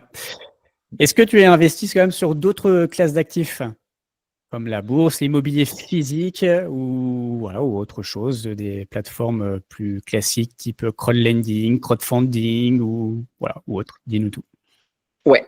Immobilier physique, non, jamais en France. Je pense que ce sera une des premières choses que l'État voudra exproprier de manière assez simple aux Français après l'épargne, les livrets et notamment la bourse, malheureusement, mais la bourse est beaucoup plus liquide. Donc le jour où ça commence à puer, on vend et on se casse. Mais non, l'immobilier physique, absolument jamais. Plus tous les autres problèmes. Hein. Le fait que si tu as un locataire qui ne paye pas, il peut rester sa vie, ça devient chez lui s'il change la serrure et qu'il se fait une facture EDF, etc., etc. Donc ça, non, jamais de la vie. D'ailleurs, c'est un point supplémentaire que je mets dans ma vidéo sur Realty, c'est que le délai moyen pour virer un locataire qui ne paye pas aux États-Unis, c'est 21 jours. Dans les faits, plutôt 10 à 15 maximum. Donc c'est quand même assez rassurant de ce côté-là. Donc dans quoi d'autre physique, vraiment pas grand chose. Je te parlais tout à l'heure des cartes Pokémon et des bouteilles de vin. J'ai la chance d'être en terre viticole et d'avoir un pote qui a un très très bon des très bonnes caves où on peut garder et conserver de bonnes manières. Sinon, de manière physique, j'ai vraiment pas grand chose. J'aime beaucoup garder toujours une petite part d'or, que ce soit via le Pax Gold, que ce soit via Veracash, que ce soit via ce genre de choses. Je pense que l'or, même si il est voué à se faire flipper par Bitcoin, c'est une évidence, c'est une question de temps, je pense que c'est quand même intéressant d'avoir cet actif-là et de le garder, encore une fois, de manière dématérialisée. Parce que ton lingot d'or, c'est bien, mais le jour où ça pète, comment tu traverses une frontière avec un lingot je ne sais plus comment ça s'appelle un lingot, mais c'est en tout cas voilà, ça sonnera à la douane. C'est très compliqué de payer avec. Enfin bref, je ne vais pas réexpliquer pourquoi le Bitcoin c'est l'or en mieux. Mais pourquoi pas un jour, hein, pourquoi pas des petits lingotins, des petits Napoléons, ce genre de choses. Et effectivement, SP500 depuis 2 ans, 2 ans et demi. Si je m'y intéressais, j'aimerais peut-être aussi faire un petit peu de stock picking. J'ai dû acheter un tout petit peu de Tesla, un tout petit peu de Nvidia, mais vraiment quelques centaines d'euros par-ci par-là. Hein. C'est pas, loin de moi l'idée. En fait, je sais que je suis un très mauvais trader. J'ai pas du tout envie de me former à ça. Donc, la moyenne de délai entre le moment où j'achète et je revends doit être de 3 ans ou 4 ans. Je pense qu'en moyenne, bon. voilà. Et je pense que je suis même quasiment sûr que j'ai jamais vendu de Bitcoin de ma vie, alors que j'ai commencé à en acheter en 2017, que j'ai commencé à mettre des sommes certaines en 2020. Donc je pense que une fois, en fait, l'énorme avantage que j'ai eu, c'est que j'ai commencé à mettre vraiment une très grosse somme. Je pense que j'ai mis 10 000 balles quand le Bitcoin était à 12 000, juste avant le Covid, juste avant cette période-là. Et en fait, j'ai pris le crash de moins 50% en 7 jours, une semaine après avoir mis 10 000 balles. Et donc, en fait, je me suis dit, OK, je suis passé de 10 000 à 5 000. Qu'est-ce qui peut se passer de pire? La fin du monde, je ne sais quoi. Et donc, en fait, j'ai continué à faire mon petit DCA tous les mois, 200 balles, 500 balles, 1000 balles, selon mes rentrées d'argent et selon ce que je voulais investir sur le domaine. Et en fait, j'ai absolument jamais vendu. J'ai arrêté mon DCA à 32 000 sur Bitcoin. Donc, autant me dire qu'aujourd'hui, qui redescend à 80 000, 70 000, j'en ai absolument rien à péter. Et de manière plus stratège sur le long terme, j'ai 2 ledgers chez moi. J'ai une ledger sur laquelle je ne toucherai absolument pas avant que j'en ai réellement besoin un jour, donc que ce soit retraite, expatriation ou je ne sais quoi. Et une autre ledger qui me sert juste à éventuellement revendre sur la fin du bull run pour prendre des profits. Ok, très clair. Bon, tu es revenu sur la crypto quand même à la fin. Sans que ça te tient à cœur. Mais donc, un tout petit peu de bourse. Et après, tu nous as dit 20, un peu d'or, mais dématérialisé. Et, et du vin et Pokémon. Voilà. Ok, très clair. On sent du coup à travers, enfin, en gros, que tu as besoin, c'est dans ta philosophie, du coup, on va commencer à parler de ça un peu. Tu as besoin un peu d'être libre aussi, parce qu'en effet, tu nous parles d'avoir un lingot d'or, c'est un peu compliqué en effet chez soi. Si demain, tu as en effet besoin de partir, de quitter alors, attends, je ne veux pas faire de débat aussi. La Bretagne, alors je ne sais pas si c'était vraiment en Bretagne ou pas. J'ai vu que tu avais un drapeau breton sur une de tes vidéos, c'est pour ça que je dis ça. Attends, je vais essayer de pas tomber le micro. Ah voilà, ok. Du coup, ça marche. Bon, tu es breton, alors très bien. Donc si un jour tu dois quitter ta Bretagne, et voilà, on sent que tu as besoin quand même d'être libre, en tout cas d'avoir les mains libres et que ce soit léger. Et donc, on va parler un peu de toi, et notamment du côté, alors tu me corriges si je dis des bêtises, mais donc tu es libertarien minarchiste, et j'aimerais que tu nous dises qu'est-ce que c'est. Ouais. D'ailleurs, tu m'introduisais avec No Longer Slaves. C'est vraiment ma philosophie de vie, dans le sens où, pour les non-anglophones, ça ne veut pas dire... alors, je vais même prendre la phrase complète, qui est une phrase tirée de la Bible, qui est « I am no longer a slave to fear, I am a child of God ». Donc, pour les non-francophones, je ne suis plus un esclave de la peur, je suis un enfant de Dieu. À l'époque, je n'étais pas croyant, donc j'ai pris vraiment juste la partie qui m'intéressait et je me la suis fait tatouer sur le bras. Donc, I am no longer a slave to fear. Très important à comprendre, c'est pas je n'ai plus peur de rien, c'est pas je n'ai jamais eu peur, c'est pas je suis un warrior, j'ai peur de rien, quoi que ce soit. C'est je décide à l'instant T de continuer d'avoir des peurs, mais de ne plus en être esclave. Et je fais vraiment cette nuance de dire en 2017, lorsque j'ai pris cette décision de commencer à entreprendre, de m'expatrier, de créer mes premières boîtes, de faire ce genre de choses, c'était vraiment, je continue d'avoir toutes ces peurs. Évidemment, je ne sais pas de quoi demain est fait, mais je décide que ces peurs ne me freinent plus dans mon quotidien. Donc, pour prendre des exemples, comme je l'avais pris dans une de mes vidéos sur YouTube, je suis dans un bar, il y a une fille qui me plaît en face. Est-ce que je reste prisonnier de ma peur et je ne vais absolument pas la voir? Ou est-ce que je porte mes et malgré la peur, je vais la voir, je risque de bégayer, je risque de mal me présenter, de mal me vendre et tout ce qu'il faut, mais au moins je l'aurais fait et je rentre chez moi en disant au moins j'ai essayé et je suis content de ça. Donc, de manière générale, je pense que depuis 2017, depuis janvier 2017 précisément, et un fameux voyage en Floride, je raconte ça sur ma chaîne YouTube, s'il y a des gens qui veulent toute l'histoire, mais c'est pas le sujet du tout du podcast d'aujourd'hui. Mais voilà, vraiment le fait de dire, oui, j'ai peur au quotidien, oui, il y a beaucoup de choses. Voilà, quand je mets des billets je pense que le plus gros que j'ai dû mettre en une fois sur Bitcoin, ça devait être 12 000 balles, un truc comme ça. Quand tu cliques sur acheter, que tu n'es pas encore sûr que ça arrive bien sur ta petite ledger, sur tout ce qu'il faut, Tu te dis, j'espère que c'est la bonne adresse, j'espère que tout va bien de ce côté-là. D'ailleurs, désolé encore une fois pour revenir sur la crypto, mais c'est comme ça qu'on apprend en fait, via les erreurs. Moi, en fait, j'ai fait une fois l'erreur d'envoyer 0,6 ETH sur une mauvaise adresse.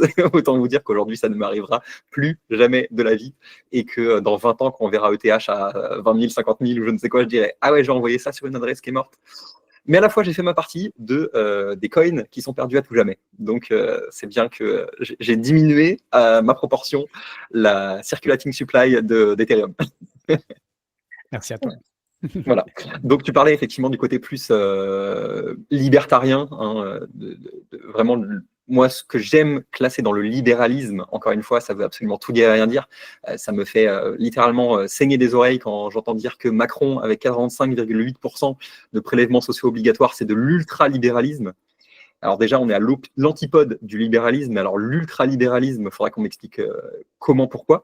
Je pense que si Lénine se réveillait aujourd'hui, il serait fier de Macron et il l'applaudirait des deux bras. Mais voilà. Je crois que c'est Gorbatchev, alors je suis pas sûr, hein, mais qui a dit qu'il adorait la France parce que justement c'est le seul pays dans lequel le communisme a vraiment fonctionné. Voilà. Mais je suis d'accord avec lui et chaque Voilà. jour qui passe nous le prouve encore plus. donc évidemment. D'ailleurs, je peux moi vraiment conseiller un auteur qui est Alexandre Solzhenitsyn, qui est pas du tout libertarien, qui est pas du tout quoi que ce soit, mais qui est un homme russe qui a dû s'expatrier aux États-Unis parce qu'il commençait à justement critiquer le gouvernement soviétique de l'époque. Un homme qui a pris les armes pour l'armée rouge, hein, avant de devoir s'expatrier parce qu'il commençait à critiquer les faits de l'armée rouge, parti aux États-Unis, qui a écrit notamment un livre qui l'a fait devenir prix Nobel de littérature en 1974, si je dis pas de bêtises, et qui a pu revenir uniquement en 93 dans son pays, en Russie, du coup plus en URSS, mais l'URSS venait de tomber, en Russie, pour revivre sur la terre de ses ancêtres, et qui explique en fait dans beaucoup de ses livres le comparatif entre 1917 et la révolution russe, enfin soviétique, et la Révolution française de 1789. Et il explique en fait que les rouages sont absolument exactement les mêmes et qu'ils mènent effectivement dans tous les cas au communisme et donc au goulag, aux assassinats des opposants et à tout ce qui s'ensuit. Donc voilà, donc c'est un peu un aparté, mais c'est aussi important de le comprendre parce que dans ma philosophie de vie de vouloir ce libéralisme et la pluralité d'opinions, moi je ne serai jamais pour fusiller mes opposants politiques. Peut-être que eux le voudraient me concernant, mais en tout cas, moi, ce ne sera jamais le cas. La violence, on arrive à la violence quand on n'a plus de mots, hein, donc bon, et plus d'arguments, donc bon. Vas-y, moi je te laisse continuer. C'est exactement ça. Donc, pour faire vraiment très simple au niveau de la définition, j'aime m'appeler un afuériste. Je prends le mot afuera et j'exerce l'afuera. Afuera, c'est une référence à Javier Milei, pour ceux qui n'auront pas la référence. Je pense que beaucoup des personnes qui te suivent auront la référence, mais pour ceux qui ne l'ont pas, c'est tout simplement prendre quelque chose qui découpe et trancher le budget. C'est-à-dire que si aujourd'hui, les budgets des États, qui est aussi catastrophique en termes de gestion des budgets annuels que de la gestion des monnaies, hein, pour reprendre Bitcoin et tout ce qui s'ensuit, c'est vraiment aller trancher, mais non pas à est-ce qu'on va réduire de 0,5% le budget de l'année prochaine ou quoi que ce soit, mais dégager 50% des fonctionnaires, dégager 80% de l'argent public qui est mal utilisé et qui ne sert pas réellement à la communauté et au peuple derrière. Donc c'est vraiment mettre des énormes coûts faire des coupes budgétaires, on appelle ça comme ça, et virer globalement tout ce qui ne sert pas à la communauté. Donc aujourd'hui, on pourrait estimer au moins 80% des fonctionnaires. Globalement, réduire au maximum les impôts, donc réduire au maximum les dépenses publiques et laisser l'opportunité au privé de créer, grâce au marché libre et à la concurrence, des produits et des services qui seront de meilleure qualité et beaucoup moins chers pour la communauté. Voilà. Je ne vous perds pas dans les thèses de différents penseurs, hein. Je vous invite évidemment à aller lire Milton Friedman, Friedrich Hayek, pour les francophones, Frédéric Bastiat, Jean-Baptiste Say. On a eu vraiment d'excellents penseurs de ces mouvances-là qui malheureusement ont plus de 100 ans ou 200 ans pour certains, notamment pour les Français. Ouais, Frédéric Bastiat, on est avant la Révolution française, il me semble, donc on est à une période que nous n'avons pas connue. Mais il y a eu d'excellents penseurs qui sont francophones, ou qui soient mondiaux, ou qui soient, peu importe, qui ont parfaitement expliqué ça. Malheureusement, c'est des personnes qui ne sont pas forcément mises en avant. Donc, je pense que pour gagner cette bataille culturelle, chère à notre cher Javier Milei, c'est important de rappeler ce qui a été l'économie de notre pays, ce qui a fait que notre pays a prospéré, ce qui a fait qu'on est passé de millions de pauvres à des millions de personnes qui sont sorties de la pauvreté grâce au travail, grâce au capitalisme, et certainement pas grâce au socialisme ou au communisme, au contraire. Donc je pense que c'est important de mettre en avant les grands penseurs et les grandes thèses économiques en lien avec ça. Ok. Et du coup, c'est quoi la différence entre un minarchiste et un anarcho-capitaliste? Parce que c'est un peu les deux grandes mouvances du libertarianisme. Ouais, alors il y en a d'autres. Il y en a d'autres, mais pour faire simple, alors en fait c'est ça qui est paradoxal, c'est que Milei est en train d'appliquer du minarchisme alors qu'il est anarcho-capitaliste. Un anarcho-capitaliste, lui, il veut, enfin les deux veulent un minimum de place de l'État dans la vie des citoyens.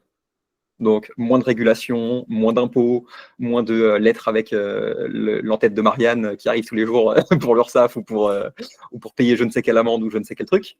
Et que les personnes soient libres d'utiliser leur argent comme elles le souhaitent, d'entreprendre comme elles le souhaitent, de bouger comme elles le souhaitent, de commercer comme elles le souhaitent, et tout ce qui s'ensuit. Le minarchisme, c'est ça. Le minarchisme, aujourd'hui, on estime que ce serait avoir entre 5 et 10% d'impôts qui servent aux régaliens. Donc, tout ce qui est judiciaire, la police. Après, il y a des personnes qui vont inclure des choses, voilà, les affaires étrangères, il y a des personnes qui vont le mettre dans le régalien, d'autres non. Mais globalement, sur les fonctionnaires qui sont réellement utiles, quoi. Donc, le tribunal, la police, l'armée, ça, c'est ce qu'on va vraiment appeler le régalien. Et après, il y a des personnes qui vont rajouter d'autres ministères dedans. Mais donc, lorsque Milei... Les frontières, non? C'est ce qu'on va pouvoir justement mettre dans la protection des frontières, c'est ce qui devrait être fait par l'armée, mais ce qui malheureusement ne l'est plus. Enfin, pour l'Union européenne en tout cas. On va arriver à l'Europe, t'inquiète pas. Voilà. Mais ok. Donc Milei aujourd'hui, voilà ce qu'il a fait, commencer à virer des centaines de milliers de fonctionnaires qui étaient absolument inutiles, qui pesaient évidemment sur la finance publique et donc sur les impôts des travailleurs. Et en fait, ce qui s'est passé, c'est que les fonctionnaires qui, pour certains, ne venaient même plus travailler, moi j'ai eu la chance d'aller, l'arrivée au pouvoir de Milei, ça a été une des raisons pour lesquelles j'ai voulu aller plus d'un mois en Argentine pour voir la réalité du terrain, parce que évidemment tous les médias subventionnés disent absolument n'importe quoi, et je voulais me faire ma propre réalité terrain, à parler à absolument n'importe qui sur le terrain pour comprendre réellement est-ce que eux avaient voté pour lui, qu'est-ce qu'ils attendaient de lui, qu'est-ce qu'il allait faire, sous combien de temps, qu'est-ce qu'ils attendaient sur le court terme, sur leur propre vie, sur la vie de leur village, de leur communauté, de leur province, parce que c'est divisé en provinces là-bas, c'est l'équivalent de entre départements et régions. Et je me suis perdu sur ça, mais donc l'anarcho-capitalisme, c'est le fait d'aller encore plus loin, donc non pas le régalien, mais l'anarcho-capitaliste, il estime que même le régalien pourrait être privatisé. Donc l'armée pourrait se faire par des milices privées, que le tribunal pourrait être fait par une instance privée, que toutes ces choses-là pourraient être faites de manière privée. Donc alors, beaucoup de personnes pensent anarchie comme catastrophe où chacun fait n'importe quoi. L'anarchie, c'est juste qu'il n'y a plus l'État qui est centralisé et qui prend toutes les décisions pour les autres. Donc Milei se définit comme anarcho-capitaliste. Dans les faits, ce qu'il fait aujourd'hui est beaucoup plus du minarchisme. D'ailleurs, il y a des anarcho-capitalistes qui lui disent que ce qu'il fait, c'est pas de l'anarcho-capitalisme. Et il avait répondu en disant, effectivement, dans un premier temps, on va passer sur du minarchisme, et ensuite, sous 5, 10, 20 ans, peu importe le temps que ça prendra, passer éventuellement sur de l'anarcho-capitalisme. Mais moi, je pense quand même qu'il faut voir sous quelle manière, mais qu'il faut quand même qu'il y ait des instances qui soient réglées par l'État. J'aimerais d'une autre manière qu'aujourd'hui, mais je pense que notamment, effectivement, donc l'armée, le tribunal et les frontières, la police, etc., ça me semble compliqué de le voir aujourd'hui dans la France qu'on connaît et dans l'Union européenne qu'on connaît, de le voir délégué entièrement à du privé. Oui, et puis bon, tu as parlé des affaires étrangères, je suis un peu aussi d'accord là-dessus, parce qu'après, par rapport en tout cas aux Français de l'étranger, ton passeport, tu bouges, au bout d'un moment, si en tout cas on croit encore aux nationalités, je pense que c'est quand même, ça peut être aussi malgré tout en tout cas un besoin. Ok, très clair. Bah, du coup, comme tu as parlé quand même pas de l'Argentine, on va parler sur l'Argentine et après, on ira pour faire la comparaison aussi avec notre vieux continent. Donc, en tout cas, pour ceux, et d'ailleurs, je mettrai le lien en description de ta chaîne. Voilà, donc tu es parti, comme tu viens de le dire, en Argentine, 33 jours. Donc, tu as fait une vidéo, tu nous racontes en tout cas aussi des anecdotes comme quoi, bon, voilà, j'ai regardé, tu as failli perdre la vie, en tout cas, tu t'es fait agresser. Je me suis retrouvé, parce que j'ai fait aussi un petit voyage sac à dos en Amérique latine. Voilà, bon, c'est monnaie courante d'avoir des flingues controversées. Enfin, toi, je crois que c'était un couteau, mais bon, moi, j'ai le flingue sur la tempe. Ça arrive à beaucoup de gens là-bas, mais bon, faut l'accepter. Donc, si on résume en gros, donc Milei, il est arrivé il y a 1 an. 1 an Donc, et 3 semaines. Ouais, voilà, c'était fin décembre. Donc, et alors, l'Argentine était, tu me corriges si je me trompe, c'était quand même un des pays où il y avait l'inflation la plus importante, ou avec un déficit annuel qui était quand même aussi à peu près similaire à celui de la France, c'est-à-dire dans la grosse merde. Et en gros, bah, donc, il a appliqué son programme. C'est pour une fois. En tout cas, il s'est fait élire sur un programme et il l'a appliqué, ce qui est assez exceptionnel pour un politique. Et où on en est aujourd'hui après 1 an? Ouais. Donc effectivement, selon la méthode de calcul, parce que l'inflation, tu sais, en France, même en 2020-2021, on te dit c'est 7%, non c'est 14%. Bon, tu as compris que selon si tu prenais un Merci panier l'INSEE. moyen, Ouais. selon si tu rajoutais, ah oui, mais le prix du téléphone, le prix du machin, non. Si Le tu prix prenais du bien, billet d'avion aussi, parce que tout le monde prend de l'avion tout le temps. Le prix des cigarettes, c'est très important tout ça. Voilà. Donc selon les sources, on accorderait que ce soit entre 230% et 300% annuel. Donc pour vous imaginer, si on a eu 15% nous en 2020 ou 2021, eux c'est ce qu'ils avaient en mensuel. Donc la pire période que nous on a vécue récemment, c'est ce que eux ont eu en mensuel pendant des années. Donc pour vous dire à quel point c'était absolument catastrophique. Tiens, d'ailleurs, je vais te faire un petit parallèle que j'avais fait chez Les Méchants Capitalistes, parce que j'ai la chance d'être chroniqueur chez le petit live de Le Guise. Je leur avais fait ce parallèle pour imager ce que c'est réellement l'inflation. Ça, c'est un billet de 100 pesos argentins, qui est d'ailleurs très bien choisi, vu que c'est avec la photo de Eva Perón, qui était la femme de l'inventeur du socialisme en Argentine, qui s'appelle Juan Perón, et qui d'ailleurs ses idées sont encore vivantes aujourd'hui, notamment Cristina Kirchner, qui a été présidente à 2 reprises après les années 2000, a mis en place sa politique. Donc c'est pour ça qu'on est arrivé effectivement à 300% d'inflation. Ce billet de 100 pesos argentins en 2013 valait à peu près 24 $ et permettait à une famille de 4 enfants de vivre pour 3-4 jours. Aujourd'hui, un billet de 100 pesos argentins ne vous permet même pas d'acheter un bout de pain dans le carrefour du coin. Ça vaut moins de 9 centimes de dollars. Donc 24 $, je nourris ma famille pendant 4 jours. À 9 centimes de dollars, je ne peux même pas acheter un bout de pain dans le carrefour du coin aujourd'hui, en 2025. Donc pour ceux qui auraient du mal à comprendre l'inflation, c'est ça, la vraie hyper-inflation. C'est important de le rappeler, c'est que, ok, nous, on se dit protégés en Europe avec l'euro et autres, on se dit que ça peut pas nous arriver. Bon, déjà, encore une fois, personne n'a de boule de cristal. Et si, en fait, ça peut arriver, quoi. Ça arrive à plein de personnes sur la planète. Enfin, il y a eu la lire turque, il y a eu la monnaie, enfin, libanaise, c'est encore pire, je crois. Enfin, voilà, il y a plein de pays. Après, on se dit, ouais, la France, l'Europe, c'est fort et tout. Mais, enfin, faut comprendre que ce bout de papier, là, que tu viens de montrer, c'est un bout de papier. C'est juste, enfin, comme on dit, c'est une monnaie fiduciaire. Donc, c'est juste basé sur la confiance qu'on lui donne. Donc, en fait, ça vaut strictement rien.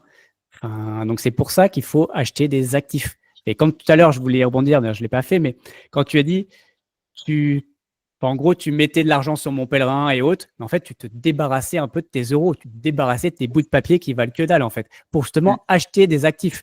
Voilà, donc après, il y a plein d'actifs différents. Ça peut être l'immobilier, ça dépend où, mais ça peut être de l'immobilier, ça peut être le bitcoin, ça peut être des actions en bourse, ça peut être beaucoup de choses, ça peut être de l'or.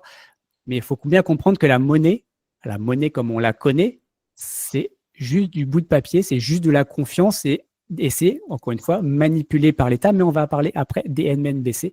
Donc, Ouais. on va aborder ce sujet. C'est ça. Je te fais juste un aparté sur Ouais, ça parce que c'est ce que je dis dans ma vidéo de retour sur investissement d'1 an de Realty. C'est que ce qui m'a fait gagner le plus d'argent dans l'année, c'était pas les loyers, c'était pas la prise de valeur des biens, c'était pas les intérêts composés, c'était pas tout ça, c'était juste la prise de valeur du dollar contre l'euro. Parce qu'en fait, moi qui les achetais en carte bleue, je me souviens très bien que je payais entre 40 et 42 euros un token qui valait 50 dollars. Aujourd'hui, on est à 50 euros pour 50 dollars. Donc en fait, la prise de valeur des tokens, ne serait-ce que parce que je suis sorti de l'euro pour aller me réfugier sur du dollar, fait que j'ai gagné 20% sur l'année. Donc c'était en 2021 ou 2022, je ne sais plus exactement quand j'ai fait cette vidéo. Ça a repris cette année. Enfin, encore une fois, au début d'année, 2024, pardon, on était à combien? On devait être à 1 euro pour 1,20 $. Bah là, on est à 1,04 $, je crois. Enfin, bon, voilà. Enfin, en gros, faites le calcul comme ça. Je vais pas le faire, mais bon, voilà, c'est peut-être 15% en fait. Donc en fait, vous avez gagné bien plus que le rendement affiché de 9% sur Realty, mais vous avez gagné bien plus, quoi. Enfin, et on parle souvent de dédollarisation. Ça va arriver un jour, c'est sûr. Encore une fois, il n'y a aucune monnaie qui est éternelle. Mais l'euro s'effondrera avant le dollar, ça c'est une certitude. Donc, je ne donne aucun conseil sur cette chaîne. Mais encore une fois, vaut mieux avoir des dollars que des euros, que des petits bouts de papier qu'on vous donne contre votre temps en France. Donc vraiment, débarrassez-vous dès que vous pouvez de cela. Moi, je donne pareil, aucun conseil, mais le consensus de la majorité des investisseurs, c'est de dire garder 2 à 3 mois de salaire, de mois de dépenses. Si vous savez que vous dépensez 1 500 euros par mois, gardez 4 500 euros en euros et après le reste, faites ce que vous voulez. Mais encore une fois, on ne donne pas de conseils en investissement.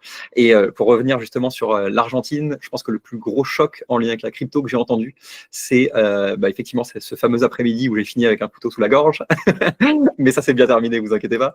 Je vais évidemment au bureau de police et en fait, évidemment, j'attends des heures et des heures et des heures avant de passer. Et sur ma gauche, il y avait 2 jeunes filles qui devaient avoir 20-22 ans. Et il y en avait une des 2 qui, sur son téléphone, était en train de montrer à sa copine comment acheter des USDT sur Binance et verser son salaire sur Binance pour récupérer des dollars, enfin des stablecoins dollars, et pour garder la valeur de son travail plutôt que de conserver des pesos qui, malheureusement, à cette époque-là, étaient encore en train de perdre un petit peu. Aujourd'hui, ça s'est largement stabilisé, mais à l'époque, ils faisaient quasiment tout ça, en fait. Ils allaient au Western Union du coin, ils dégageaient leurs pesos pour récupérer des dollars. Et en fait, au fur et à mesure de l'année, quand ils avaient besoin de récupérer des pesos pour payer en pesos, ils redonnaient leurs dollars pour récupérer des pesos et payer en pesos. Et ça, je me suis dit, mais attends, mais comment est-ce que dans un pays qui est resté dans le top 10 des pays au plus gros PIB par habitant dans les années 30, 40, 50, comment est-ce que ce pays, via ces mauvaises décisions politiques, de l'utilisation de l'argent public, du socialo-communisme globalement, et entrecoupé de dictature, parce que sinon c'est pas drôle, jusqu'aux années 1982 pour l'Argentine, qui a fait défaut à je ne sais combien de reprises sur sa dette, la dernière fois en 2002. Comment est-ce que le peuple peut laisser faire ça, quoi, en fait, tout simplement. Et donc, ils trouvent effectivement des solutions alternatives qui peuvent être notamment les cryptos. Alors, très peu sur le Bitcoin, malheureusement.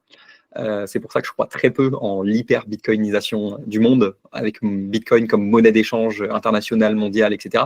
J'y crois très peu dans les 5, 10, 20 prochaines années. Après, tout peut changer, évidemment. Mais ça m'a vraiment choqué le nombre d'Argentins qui utilisaient des cryptos sans savoir réellement que c'était une crypto, notamment via l'USDT et notamment via Tron. Parce que pour moi, Tron, c'est une blockchain de merde. Certes, il y a des frais qui sont pas très hauts, c'est quand même relativement centralisé, c'est compliqué, ça peut être bloqué sur ton exchange, ça peut être plein de choses qui sont pas forcément très bonnes, et c'est très peu audité, notamment pour Tron.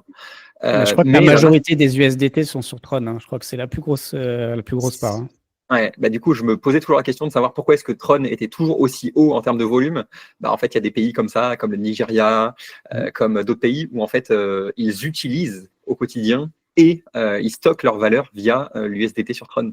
Donc en fait, là, vraiment, forcément, j'étais encore un petit peu perturbé au moment où j'étais au commissariat, mais voir cette jeune fille expliquer à sa copine comment est-ce qu'elle pouvait thésauriser en mettant ses pesos sur Binance via de l'USDT sur Tron. Là, j'étais dans un monde parallèle. Là, je me suis dit, waouh, je m'attendais à voir la solution, c'est Bitcoin, ne faites plus confiance aux banques centrales, etc. Et on est reparti sur de la centralisation via Binance et via l'USDT, via Tron. C'est assez fou. Et on trouve les moyens qu'on peut, mais bon, après, comme on a dit aussi en intro, accepter sa liberté, c'est pas toujours simple en tout cas. Enfin, c'est de l'éducation aussi, hein, mais il faut accepter encore une fois les risques qui vont avec. Ouais. Juste, alors on avance un peu sur l'Argentine, juste qu'on prenne. Donc il a à peu près fermé tous les ministères, enfin une grosse partie des ministères. Il a affaire à peu près tout. Juste, je voulais rebondir là-dessus tout à l'heure, c'est qu'on comprenne, enfin, que je veux que les gens comprennent, c'est que l'idée, c'est pas de virer les fonctionnaires pour virer les fonctionnaires. On dit toujours, en tout cas, les médias, les mainstream disent en France, voilà, il manque de fonctionnaires, il manque d'argent dans les hôpitaux, dans les écoles, Il faut bien comprendre que, en fait, peut-être oui, il manque des enseignants, il manque des infirmières, il manque des médecins. Ça, c'est une certitude. Mais en fait, il faut comprendre derrière ce qu'il y a derrière aussi. Enfin, derrière un ministère comme l'Éducation nationale, aujourd'hui, il n'y a aucun pays au monde où il y a un budget aussi important pour l'éducation nationale. La France est le pays qui dépense le plus dans l'éducation nationale. Bon, on regarde encore une fois les classements, on peut en dire ce qu'on veut des classements, mais classement PISA, la France est juste aux oubliettes, elle n'existe pas. Donc, c'est pas une question d'argent. Il faut bien comprendre tout ça. C'est pas qu'une question d'argent. C'est une question de comment on dépense l'argent et les moyens qui sont mis et où c'est mis. Donc, oui, de virer 80% des personnes à l'éducation nationale, et ces 80%, ce sera limite pas des profs. Ce sera 80%, ce sera des gens dans les académies où le mec qui a juste le préfet, je sais pas si c'est un préfet ou le recteur, pardon. Le recteur, il a peut-être 3 assistantes pour copier encore son truc parce qu'il ne connaît toujours pas ChatGPT. Faut comprendre tout ça, c'est que l'argent est gaspillé en France. Enfin, c'est pas une question de moyens. Enfin, encore une fois, on est le pays qui dépense le plus dans l'éducation nationale dans le monde et pourtant, enfin, on n'est pas du tout à la hauteur des autres pays. Donc vraiment, c'est pas une question de moyens. Donc, et si encore une fois on baisse, enfin si on ferme même toute l'éducation nationale, elle devient privée, on se dit bah ouais, il faut payer l'école et autres. Mais ce qu'il faut bien comprendre, c'est qu'aujourd'hui, un Français moyen est taxé à quasiment 50, on va dire pour simplifier, à 50% en tout cas de son travail. Donc, en fait, aujourd'hui, tu gagnes 2 000 euros, et ben demain, ton employeur, il donnera exactement la même chose, mais il te donnera 4 000 euros. Mais oui, pour ton enfant, tu payeras l'école. Peut-être tu vas payer 200-300 euros par mois. Mais en fait, ce ne sera pas un problème. Et tu pourras choisir l'école parce que déjà, aussi, on ne t'imposera pas l'école par rapport à où tu vis. Enfin, il y aura plein de choses comme ça. Donc ça, c'est vraiment hyper important de comprendre tout ça. Bon, voilà, je voulais juste faire une aparté par rapport à ça. En fait, c'est simple, tout ce qui n'a pas de concurrence. La SNCF, c'est de la merde parce qu'ils n'ont aucune concurrence. La RATP, ils n'ont aucune concurrence, ça devient de la merde. L'éducation nationale, les quelques écoles hors contrat, etc., cartonnent et ont un bien meilleur enseignement, des bien meilleurs résultats. Donc, on va les dégrader via leurs amis, les médias subventionnés, qui sont de toute façon les potes des profs qui votent à gauche depuis 70 ans et qui aujourd'hui se plaignent de ne pas être assez payés. C'est hallucinant. Tout ce système est hallucinant, mais tu vois, pour prendre un autre exemple que les Français ne saisissent absolument pas, la SNCF, donc les professionnels de la grève, c'est une entreprise privée détenue à 100% par l'État. Ça, c'est un concept franco-français absolument magnifique.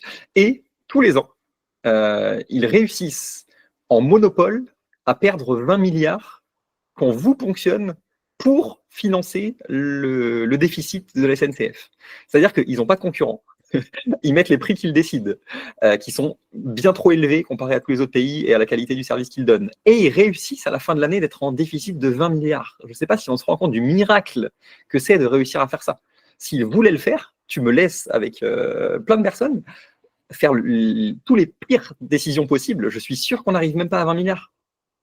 Et 20 milliards, c'est, pour vous dire, l'équivalent, un hôpital, construire un hôpital d'un centre-ville, donc un gros hôpital, c'est 300 millions.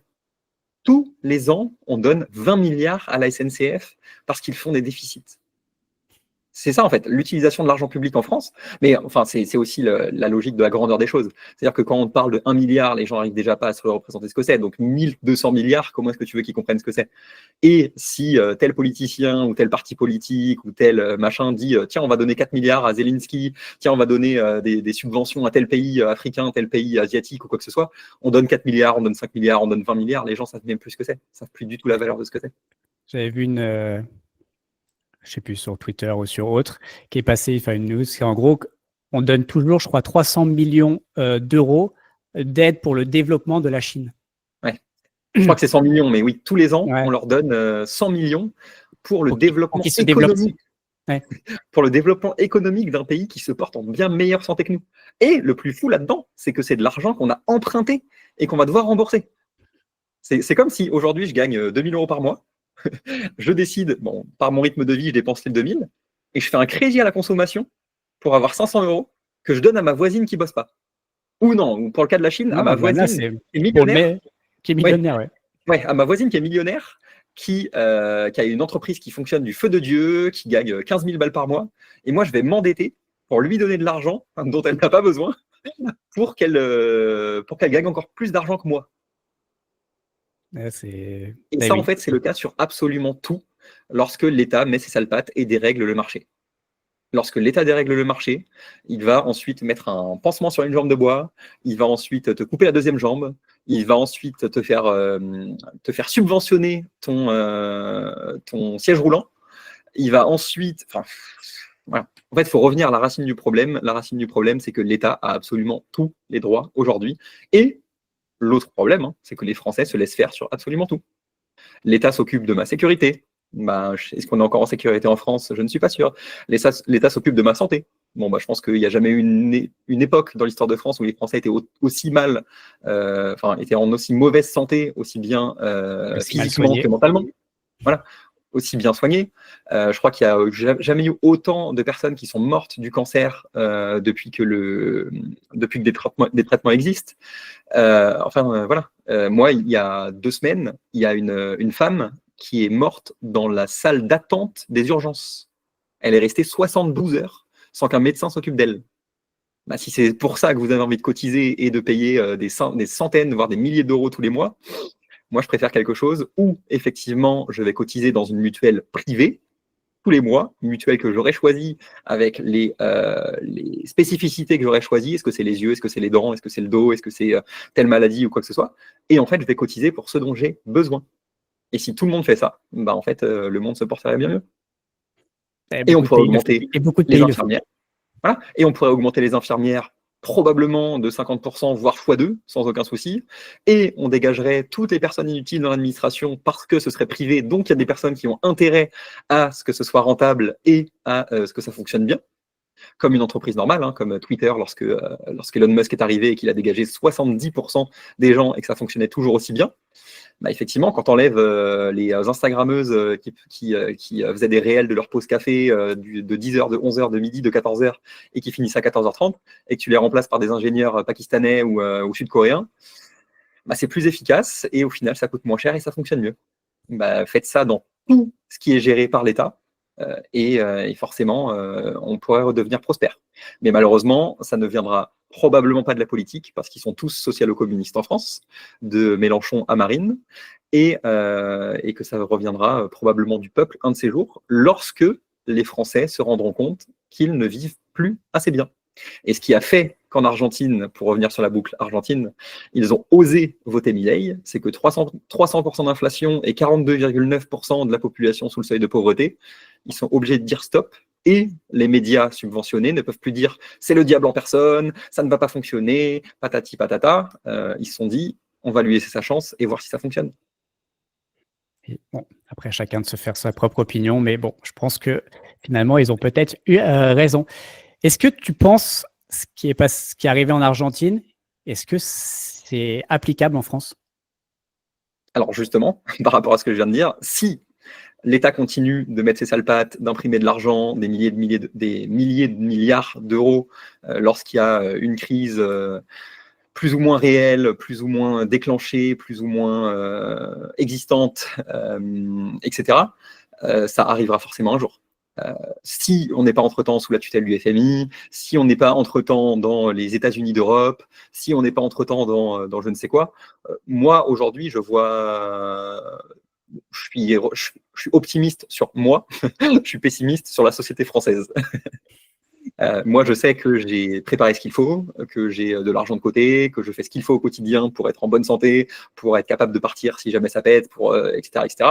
Donc, je suis optimiste sur moi et sur les personnes qui m'entourent. Sur la société française de manière générale, donc celle qui décide de ne pas prendre soin de sa santé, qui décide de ne pas s'éduquer financièrement, qui décide de rester bête sur certains sujets. Je suis beaucoup moins optimiste sur eux. Et Qui décide? Tu dis décide, est-ce qui décide vraiment? Moi, je suis toujours dans la responsabilisation plutôt que l'infantilisation. Donc, je pense que l'être humain est responsable et que si il prend la décision de ne pas prendre l'information, c'est qu'il a quand même pris une décision. En France, tu vois, on a souvent ce débat sur le Bitcoin, il y a cette thèse qui dit on achète le Bitcoin au prix qu'on le mérite. Je suis d'accord dans un sens et totalement en désaccord dans un autre sens, parce que je pense qu'un fermier au fin fond du Vietnam ou du Mali ou de je ne sais quoi, s'il n'a pas reçu l'information, il ne peut pas acheter du Bitcoin à ce prix-là. Donc je suis d'accord dans un sens et pas forcément dans l'autre. Je pense qu'en France, avec les réseaux sociaux, avec Internet, avec l'accès à l'information, celui qui est bête, c'est qu'il a décidé de le rester. C'est ma vision des choses aujourd'hui. Évidemment qu'il y a des personnes qui pensent le contraire. Et je suis d'accord avec eux si dans leurs expériences de vie, ils sont d'accord avec l'inverse de moi. Ok, très clair en tout cas sur l'Argentine, mais en tout cas très bonne expérience. Et je pense qu'on devrait potentiellement s'en inspirer, que ce soit en France, en Europe ou dans d'autres pays. On voit l'arrivée aussi de Trump, ça va également changer pas mal de choses. En tout cas, beaucoup de choses se passent sur le continent américain, hein, que ce soit le Salvador avec Bukele ou d'autres. Donc, à mon avis, il faut se tourner la tête un peu de ce côté-là. On va parler reparler un peu rapidement de la France. On a vu que c'est compliqué, mais est-ce que tu viens de l'aborder notamment du côté, clairement aujourd'hui, les gens éligibles, on va dire, en tout cas les partis qui passent encore à la télé et éligibles, qui sont du coup éligibles, donc que ce soit de l'extrême gauche à LFI avec Mélenchon à l'extrême droite avec Le Pen ou Bardella.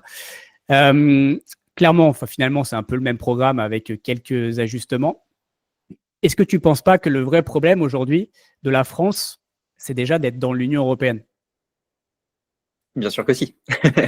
Alors, avant même le problème de l'Union européenne, je pense que le problème, c'est le marxisme idéologique qui a été mis dans la tête des Français et qui ont eu l'impression que c'était une bonne chose de se réunir, comme si 2000 ans d'histoire entre frères et cousins n'avaient pas suffi à ce qu'on puisse collaborer, à ce qu'on puisse commercer ensemble, à ce qu'on puisse progresser ensemble. Même si évidemment il y a eu des guerres, évidemment il y a eu des choses beaucoup plus négatives qui se sont déclenchées, surtout sur le siècle dernier. Mais je pense que le problème, c'est surtout que le peuple français est un gauchiste idéologique.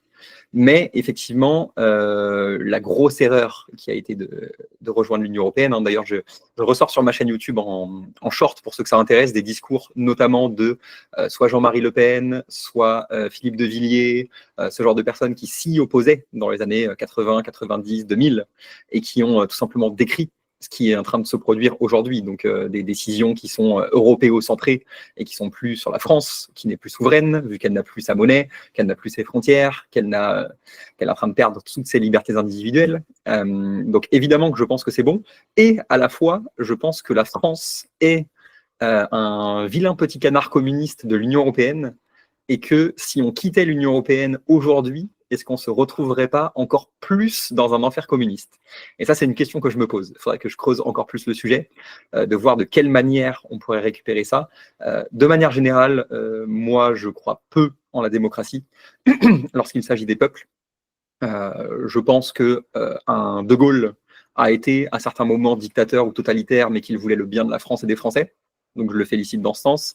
Je pense qu'il y a d'autres cas dans l'histoire de France, que ce soit royaume, empire ou république, avec des hommes qui ont été légèrement, voire totalement totalitaires ou dictatoriaux à certains moments, et que ça a bénéficié à la France et aux Français. Donc, est-ce qu'aujourd'hui, la sortie de l'Union européenne aurait des bénéfices? Évidemment que oui.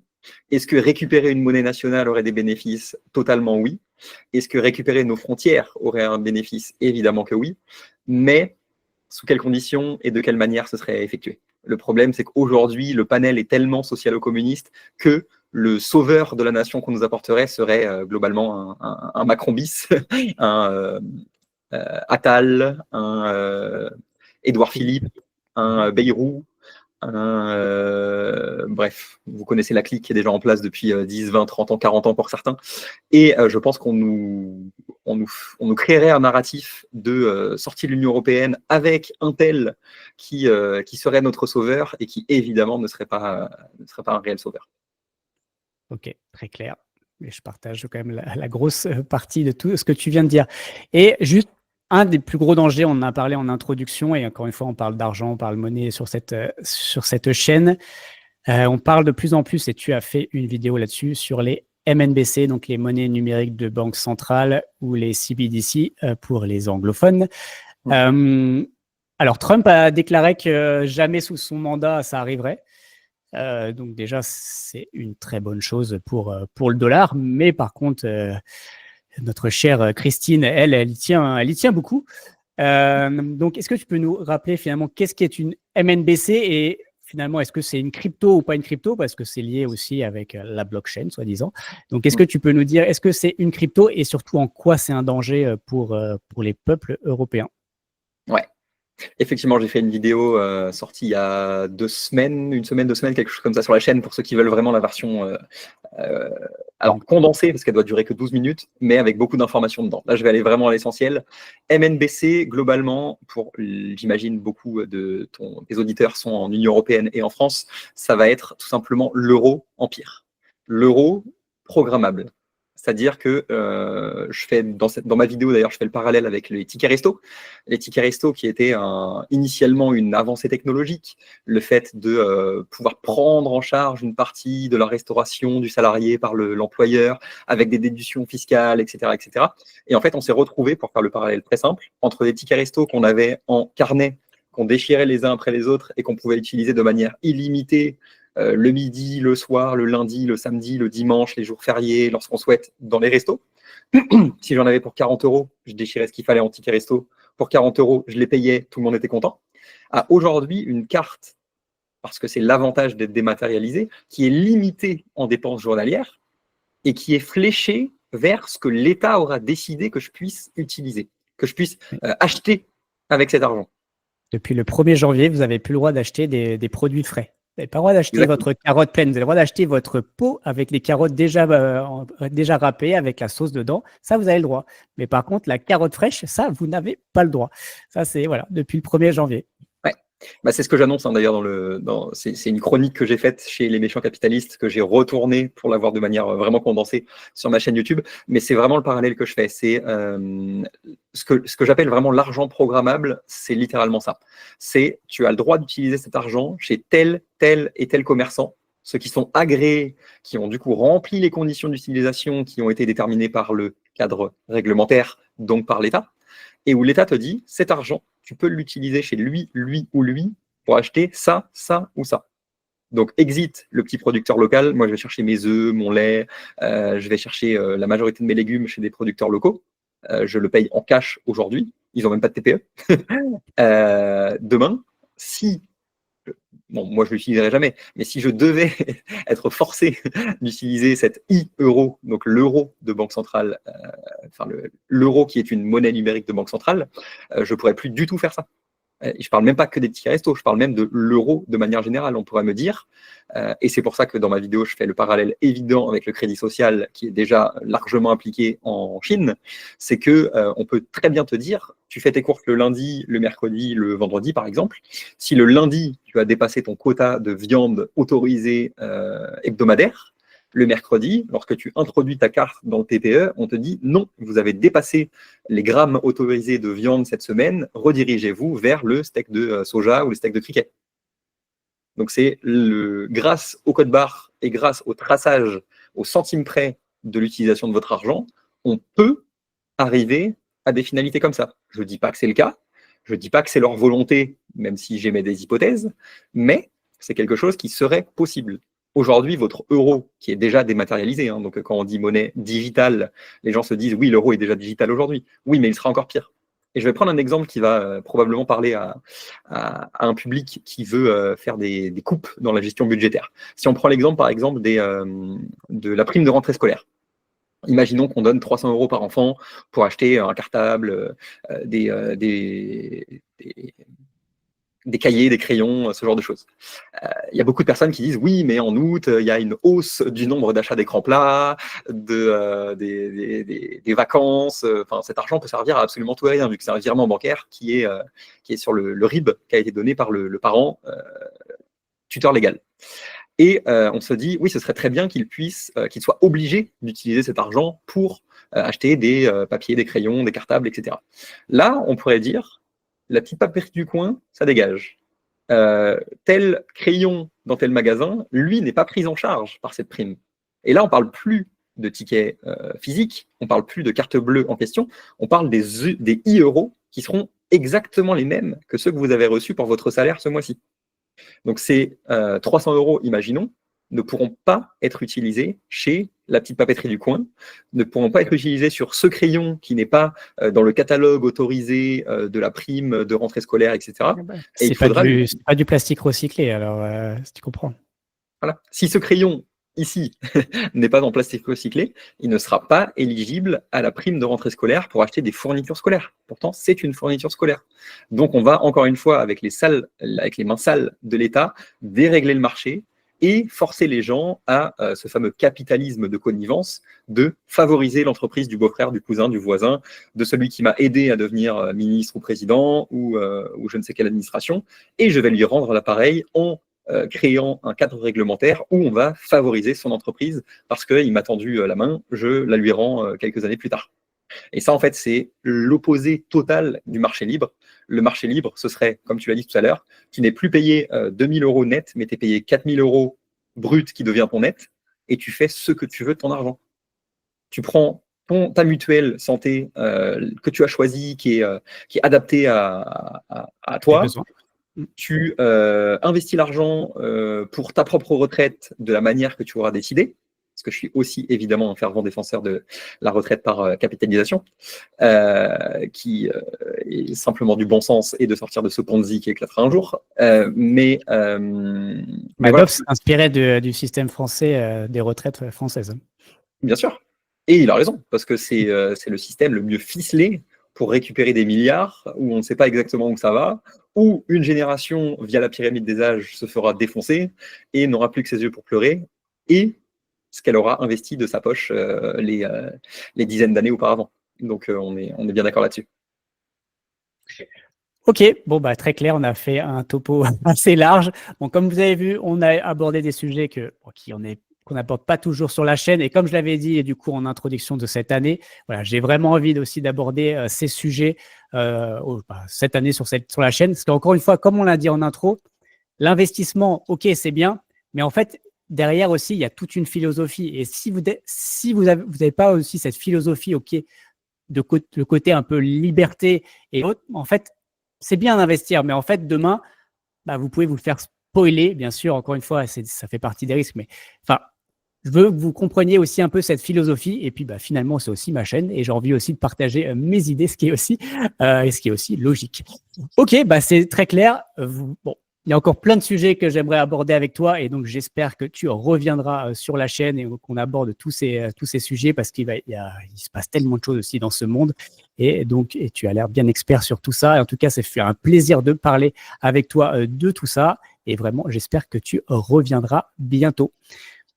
Eh ben, je reviendrai avec grand plaisir. Expert, je ne sais pas. Je pense que j'ai eu mes expériences personnelles et que, effectivement, je me forme sur tous ces sujets.